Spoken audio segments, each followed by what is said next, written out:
135వ జయంతి కార్యక్రమాలు ఈరోజు ప్రపంచవ్యాప్తంగా జరుపుకోవడం జరుగుతుంది.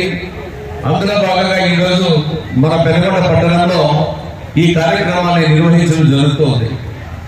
అయితే అంబేద్కర్ యొక్క జీవిత చరిత్రని చాలా మంది భక్తులు వ్యక్తం చేయడం జరిగింది.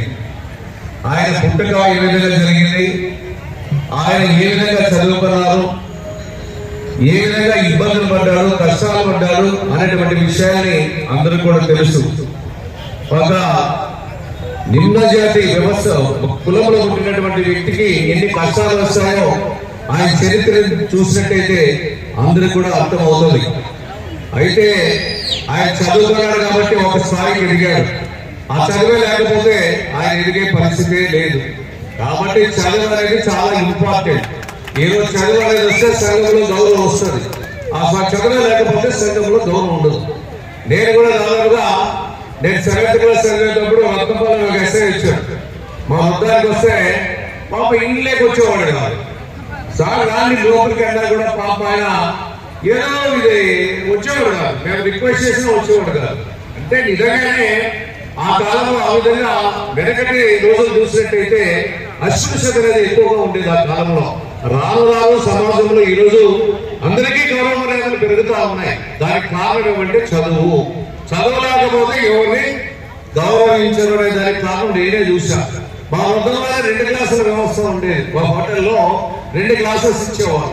అది తర్వాత ఈరోజు కామన్ అయిపోయింది అన్ని హోటల్స్ లో కూడా. అంటే ఆ కాలం అనేది మన దేశంలోనే చదువు అనేది చాలా చాలా తక్కువగా ఉన్నటువంటి కాలంలో ఆ రోజు ఏవో అగ్రవర్ణాలు మాత్రం చదువుకునే వాళ్ళు, ఏదో వాళ్ళు చదువుకునే వాళ్ళు, వాళ్ళ మాటలు మనం ఇదేవాళ్ళు, వాళ్ళ దగ్గర చేతులు కట్టుకొని నిలబడేవాళ్ళు. ఆ విధంగా వాళ్ళ రాజ్యాలు నేనేవాళ్ళు. అయితే రాజకీయాలన్నీ వెళ్ళిపోయినాయి. రాను రాను మనం కూడా అవేర్నెస్ ఒక చైతన్యం వచ్చిన తర్వాత ఆ రాజ్యాలన్నీ కూలిపోయినా ఈరోజు డెమోక్రసీ ప్రజాస్వామ్యం ఈరోజు ప్రజాస్వామ్యంలో కొంతమేరగా సాధించాం. ఇంకా సాధించలేదు ఈ సందర్భంగా తెలియజేస్తున్నా. మనకు స్వరాజ్యం వచ్చి దాదాపు 80 సంవత్సరాలు అయినా ఇంకా ఆర్థిక స్వరాజ్యం రాలేదు. అసమానతలు ఇంకా తొలగిపోలేదని క్లియర్ గా చెప్తున్నా ఈ సందర్భంగా. మన కూడా ఆయన పెద్ద అంబేద్కర్ గారి ఆశయం ఏమంటే సమాజంలో అన్ని వర్గాలకి న్యాయం జరగాలి, అందరూ సమానంగా బతకాలి, అదేవిధంగా పరిపాలన అందరికీ భాగస్వామ్యం కావాలి. అదేవిధంగా ఆ పరిపాలన భాగస్వామ్యం కావాలంటే ముఖ్యంగా రిజర్వేషన్ అవసరం. ఆ రిజర్వేషన్ లేకపోతే మనము చూసే వాళ్ళం. నేను ఈ విధంగా నేను చెప్తున్నా మీకు, రిజర్వేషన్ లేకపోతే నేను కూడా ఒక జడ్పీ చైర్మన్ గా అయ్యేవాడు కాదు. నేను జిల్లా పరిషత్ చైర్మన్ గా అంటే తర్వాత చెప్తా దానికి కారణం. ఆ రోజు జిల్లా పరిషత్ లేకపోతే ఆ ఫోటోలు ఎవరు ఉండేవా? జిల్లా పరిషత్ చైర్మన్ ఫోటోలని ఎవరు అంతా రెండువే ఉండేవి. అనుకున్నారు సూర్య చెప్తా ఉన్నాడు, అంతా రెండువే ఉండేవి. అది వాస్తవం. ఎన్టీ రామారావు గారు 83లో అధికారంలోకి వచ్చిన తర్వాతనే ఒక బీసీ సామాజిక వర్గానికి చెందినటువంటి వ్యక్తి జిల్లా పరిషత్ చైర్మన్ గా అయినారని సందర్భంగా తెలియజేస్తా ఉన్నా. ఆ రిజర్వేషన్ లేకపోతే, ఆ రోజు మాండలిక వ్యవస్థ లేకపోతే, ఆ రోజు సమితులు ఉండేవి. ఆ సమితులన్నీ కూడా ఎవరంటే డబ్బుండేవాడు, అగ్రవర్ణాలు మాత్రమే సమితి ప్రెసిడెంట్ అయి ఆ జిల్లా పరిషత్ చైర్మన్ అయ్యేవారు. ఎన్టీ రామారావు గారు వచ్చిన తర్వాతనే స్థానిక సంస్థలో రిజర్వేషన్ ఇచ్చాడు. ఆ రిజర్వేషన్ పొందినే ఈరోజు జిల్లా పరిషత్ చైర్మన్ గా, ఎంపీటీసీలుగా, జిల్లా జడ్పీ మెంబర్లుగా, పంచాయతీ సర్పంచులుగా వస్తున్నారంటే దానికి ఆద్యుడు నందమూరి తారక రామారావు గారు. సంస్థలు అనేవి వస్తున్నాయి. అయితే ఆ రాజ్యాంగ స్ఫూర్తి కూడా తూట్లు పడడం జరుగుతూ ఉంది. రాజు అనేవాడు బాగుంటే రాజ్యం బాగుండాలి. పరిపాలన చేసే వ్యక్తికి చిత్తశుద్ధి అనేది ఉంటే ఆ రాజ్యాంగానికి అర్థమో పరమార్థం ఉన్నది. ఆ రాజ్యాంగం రాసినటువంటి వ్యక్తి ఆ రాజ్యాంగ స్ఫూర్తికి విరుద్ధంగా పాలన చేస్తే ఆ రాజ్యాంగానికి అర్థమో పరమార్థం ఉన్నది. ఈరోజు మనం చూస్తూ ఉన్నాం. ముఖ్యంగా ఈరోజు రాజ్యాంగం పూర్తిగా అమలు కావాలంటే చిత్తశుద్ధి. అదేవిధంగా ఒక భగవద్గీతలా, ఒక ఖురాన్లా, ఒక బైబిల్లా భావిస్తే అవి సక్రమంగా న్యాయం జరుగుతుందని సందర్భంగా తెలియజేస్తున్నాం. ఆ విధంగా ఉందా? ఆ విధంగా ఇంకా జరగడం లేదు. మొన్ననే చూసాం 2019 ఎన్నికల తర్వాత ఈ రాష్ట్రంలో రాజ్యాంగానికి తూట్లు పడడం జరిగింది.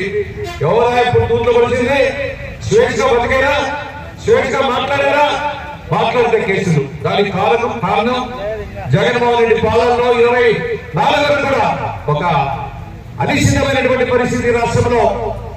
పాలనలో ఆక్రమించాలు, అనర్థాలు, కేసులు, కుట్రలు, ఎట్లా పడితే అట్లా అరెస్టులు ఆ విధంగా నడిచింది. అందుకోసం నేను ఒకటే చెప్పా, పాలకులకి చిత్తశుద్ధి ఉండాలి. పాలకులైన రాజు బాగుండే రాజ్యం బాగుంటుంది, రాజు బాగలేకపోతే రాజ్యం బాగుంటుందని సందర్భంగా తెలియజేస్తున్నా. మిత్రుడు చెప్పినట్లు మన రాజ్యాంగం చాలా గొప్పది, విలువైనది. సోదరుడు చెప్పినట్లు అన్ని వర్గాల, అన్ని మతాల వాళ్ళు కూడా పాలనలో భాగస్వామ్యం చేసేదానికి, అధికారం పంచుకోవడానికి అవకాశం ఉంది. అబ్దుల్ కలాం గారు రాష్ట్రపతి అయినాడు, నిజం. ద్రౌపది ముర్ము గారు సామాన్యమైనటువంటి కుటుంబం నుండి వచ్చినటువంటి వ్యక్తి, ఈరోజు రాష్ట్రపతి అయినాడు. అదేవిధంగా ఒక టీఎం ఉన్నటువంటి వ్యక్తి ఈ భారతదేశానికి ప్రధానమంత్రి అంటే ఎంత గొప్పదో, ఎంత విలువైన మన రాజ్యాంగం అని సందర్భంగా తెలియజేస్తున్నా. ఆ విధంగా మనమంతా కూడా అంబేద్కర్ ఆశయాల్ని ఆచరించాలి. ఆయన ఒకటే చెప్పాడు, సమీకరించు, పోరాడు, సాధించని. మన హక్కుల కోసం మనం కూడా పోరాటం చేయవలసినటువంటి అవసరం ఉంది. ఈ రోజు రాజ్యాంగం పాపాయి రాసిపోతే ఆ రాజ్యాంగం అంతా అమలు కాలేదు పూర్తి స్థాయిలో. ఆర్థికంగా అసమానతలు ఉన్నాయి, సమాజంలో అసమానతలు ఉన్నాయి. ఇవన్నీ పోగొట్టాలంటే మనమంతా కూడా ఐకమత్యంతో పోరాటం చేయాలి, ఐకమత్యంగా ఉండాలి. ఆ విధంగా ఐకమత్యమే మహాబలం, కలిసి ఉంటే కలుగు సుఖం. ఈ రోజు మాట్లాడారు బహుజన దగ్గరనే అల్ప సంఖ్యాక వర్గాలు, ఎస్సీలు, ఎస్టీలు, మైనార్టీలు. ఇప్పటికీ సమాజంలో ఇంకా అసమానతలు ఉన్నాయి. సోదరుడు చెప్పినట్లు ఆ వాస్తవాలే అంగీకరిద్దాం. ఏదో డెమోక్రసీ వచ్చింది, ఈరోజు ప్రజాస్వామ్యం వచ్చింది, అన్ని సమైక్యంగా నడుస్తా ఉన్నాయని భావిస్తున్నామా? భావించడం లేదని, ఆవిడ కూడా నేను భావించడం లేదని తెలియజేస్తా ఉన్నా. బీఈ ఎడ్యుకేటెడ్ గా. కాబట్టి ఇవన్నీ చాలా ఉన్నాయి. కాబట్టి ప్రతి ఒక్కరు కూడా చైతన్యవంతులు కావాలి, ముఖ్యంగా చదువుకోవాలి. ఆ చదువు ఉంటేనే సంఘంలో కూడా గౌరవ మర్యాదలు ఉంటాయని సందర్భంగా తెలియజేస్తూ, సోదరుడు ఏర్పాటు చేసినటువంటి ఈ కార్యక్రమానికి వచ్చేసినటువంటి మీ అందరికీ అభినందనలు తెలియజేస్తూ, అదేవిధంగా ఏ ఒక్క సమస్యకైనా, బహుజనులకైనా ఎవరికి ఇబ్బంది ఉన్నా మా వంతుగా పార్లమెంటేరియన్ గా నా వంతు కృషి, సహాయ సహకారాలు ఉంటాయని సందర్భంగా తెలియజేస్తూ సెలవు తీసుకుంటూ, అదేవిధంగా ఇప్పుడే మా సోదరి మన కూడా చెప్పింది, రీసెంట్లీ మహారాష్ట్ర గవర్నమెంట్ ఒకటి నాలెడ్జ్ డేగా ఈరోజు ప్రకటించారు మహారాష్ట్ర ప్రభుత్వం. ఆయన అంబేద్కర్ అంటే ఒక నాలెడ్జ్ ప్రతీక కాబట్టి యుఎన్ఓ, యునైటెడ్ నేషనల్ ఆర్గనైజేషన్ వాళ్ళు కూడా ఆయన గుర్తించారు నాలెడ్జ్ మ్యాన్ అని. కాబట్టి ఆ విధంగా గౌరవ మర్యాదలు కూడా ఇచ్చారని ఇప్పుడే తెలియజేశారు. చాలా సంతోషం. కాబట్టి ఈ అవకాశం ఇచ్చిన మీ అందరికీ పేరు పేరున ధన్యవాదాలు తెలియజేస్తూ సెలవు తీసుకుంటాం. Thank you very much.